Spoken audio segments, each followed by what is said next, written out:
Bismillahirrahmanirrahim. Assalamualaikum warahmatullahi wabarakatuh. Dengan channel Tukang Kebun dan Kucing yang setia di sini, masih mengenai tema budak angon atau Satrio Piningit. Pada kesempatan yang sekarang, marilah kita membahas sebuah judul Ke timur budak angon atau Satrio Piningit berlakon, di Merapi telah menunggu sang sabdo palon. Judul ini akan mengisahkan tentang lakon Satrio Piningit di wilayah timur. Ada sebuah rasa kejanggalan atau ketidaktahuan yang sempat terlintas di dalam kepala saya pagi ini sebelum saya mengetengahkan judul ini dan mengangkatnya ke hadapan sahabat tukang kebun dan kucing yang setia sekalian, yaitu mengapa budak angon atau Satrio Piningit ini harus berlakon ke sebelah timur dari Pulau Jawa ini. Mengapa beliau harus menghabiskan waktu, harus mengasah dirinya di sana, tidak tetap tinggal dan mengolah diri, mengasah diri di wilayah aslinya beliau itu sendiri. Kemudian terlintas sebuah jawaban, kenapa, apa sebabnya harus ke sana. Rupanya meskipun masih dalam satu pulau, dalam satu daratan, yaitu Nusa Jawa, akan tetapi antara barat dan timur, terutama mulai dari Jawa bagian tengah ke timur, itu memiliki budaya yang sangat-sangat berbeda. Pola pikir yang berbeda, tindakan-tindakan yang berbeda, adat-adat yang berbeda, bahkan juga yang paling bisa dilihat untuk pertama kali perbedaannya itu terletak pada bahasanya. Juga memiliki bahasa yang berbeda. Nah, di wilayah timur ini, rupanya beliau sosok budak angon atau Satrio Piningit harus benar-benar menempa diri dan menerima yang namanya perbedaan serta menyikapi perbedaan-perbedaan tersebut. Di sana beliau belajar tentang yang namanya perbedaan budaya dan pemahaman lintas budaya, lintas bahasa. Tidak hanya itu, beliau juga digembleng untuk memahami kejahatan-kejahatan yang sebelumnya tidak pernah beliau temukan di wilayah aslinya beliau, dan juga kebaikan-kebaikan yang sangat berbeda jauh juga dengan yang ada di dalam wilayah yang beliau tempati sebelumnya. Kultur-kultur yang demikian itu benar-benar menjadikan sebuah hasanah baru terhadap pemahaman beliau tentang hakikat kehidupan, tentang tuntunan kehidupan, dan terutama sekali tentang pemahaman terhadap kehidupan orang lain dan kebaikan-kebaikan yang pantas untuk diterima oleh orang lain. Sebab ternyata ukuran kebaikan itu antar orang, dari orang satu ke orang yang lainnya itu sangat-sangat berbeda. Dan itulah yang menjadi landasan pokok yang namanya penegakan keadilan. Bahwa yang namanya keadilan itu antara satu orang dengan orang yang lain itu sangat-sangat berbeda. Di sanalah beliau ditempa, di sanalah beliau digembleng tentang banyak hal itu, termasuk di dalamnya juga beliau menghadapi berbagai macam bala bencana, berbagai macam bahaya, dari yang bersifat tampak sampai dengan yang bersifat tidak tampak, dari yang berasal dari manusia sampai dengan yang berasal dari alam, dan juga dari sesuatu-sesuatu yang mungkin tidak masuk ke dalam nalar kita manusia biasa. Lalu setelah beliau di sana ditempa, digembleng oleh keadaan, oleh kondisi, oleh kemasyarakatan, beliau kemudian sesuai dengan yang telah tersuratkan dan yang telah dikabarkan oleh leluhur kita, yaitu beliau Prabu Jayabaya di dalam salah satu seratnya, di mana beliau Prabu Jayabaya ini mengatakan bahwa suatu saat akan ada resi dari atas angin yang mendatangi puncak Gunung Merapi.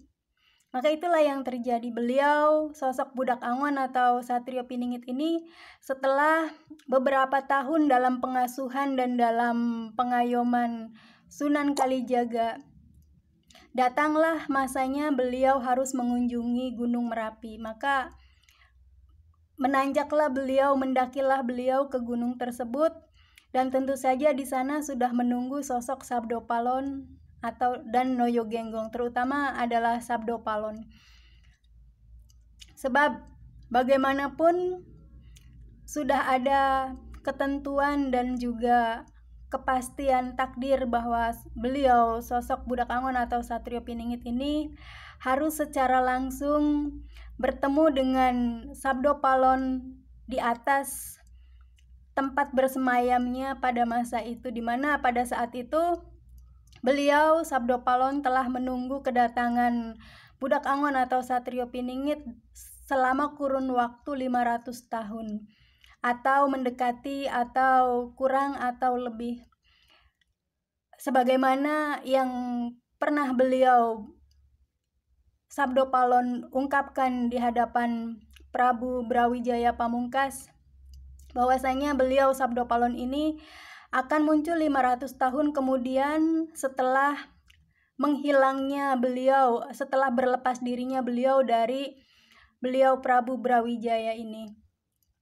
Dan beliau, Sabdo Palon, ini akan muncul untuk mamomong, untuk mengasah, untuk mendidik anak momongannya, bocah momongannya, yaitu Budak Angon atau Satrio Piningit, dalam kurun waktu setelah 500 tahun itu, di mana sosok tersebut adalah sosok orang Jawa, orang Jawan disebutnya, sosok orang Jawan yang akan diajarinya tentang bagaimana menjadi manusia Jawa yang sejati dan bagaimana untuk menebarkan kebaikan dan juga kebajikan ke seluruh semesta alam. Itu salah satu isi dari sumpah beliau, Sabdo Palon atau Werdinata pada masa zaman Brawijaya Pamungkas. Setelah Budak Angon atau Satrio Piningit ini mendaki Gunung Merapi di puncaknya, maka dipelajarilah oleh beliau, Budak Angon atau Satrio Piningit ini, hal-hal yang berkenaan dengan sesuatu yang bersifat kebatinan dan juga sesuatu yang bersifat kealaman, artinya ilmu-ilmu duniawi dan juga ilmu-ilmu ukhrawi, dan termasuk di dalamnya spiritualitas sebagai manusia yang harus mengenal alam dan bersatu dengan alam.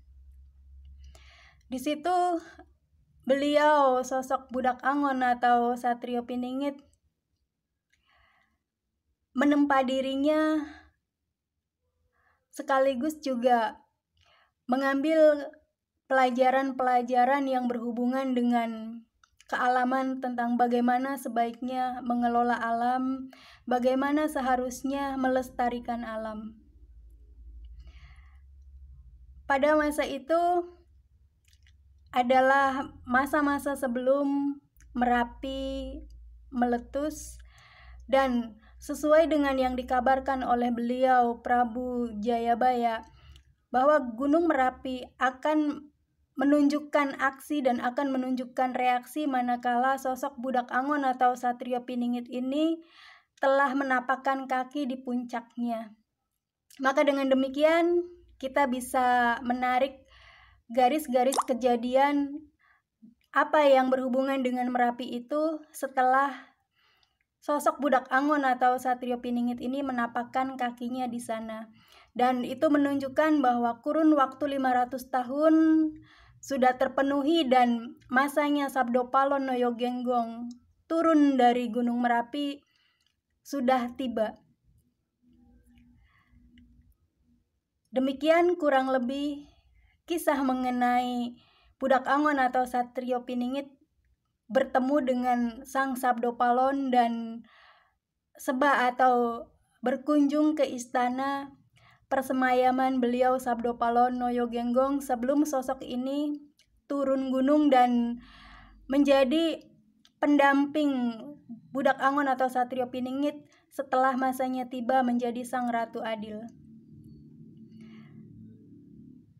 Mudah-mudahan apa yang saya sampaikan ini bisa memberikan gambaran yang semakin lebih jauh lagi tentang sejarah dan keadaan alam kita di masa-masa yang dulu, sebab pada saat sekarang sosok Budak Angon atau Satrio Piningit kondisinya adalah berada pada posisi sudah mantun dennya Piningit. Artinya sosok beliau Budak Angon atau Satrio Piningit ini sudah benar-benar dipingit penuh dan tidak akan bisa kemana-mana lagi, sehingga waktunya itu terkuak bahwa beliau akan segera ditemukan, dan pada saat itulah baru beliau akan keluar dari pingitannya dan tidak akan ditemukan oleh orang-orang yang mencarinya kecuali oleh orang yang memang sudah ditugaskan. Terima kasih banyak atas segala perhatiannya. Wabillahi taufik wal hidayah. Wassalamualaikum warahmatullahi wabarakatuh. Sampai jumpa di konten yang lainnya.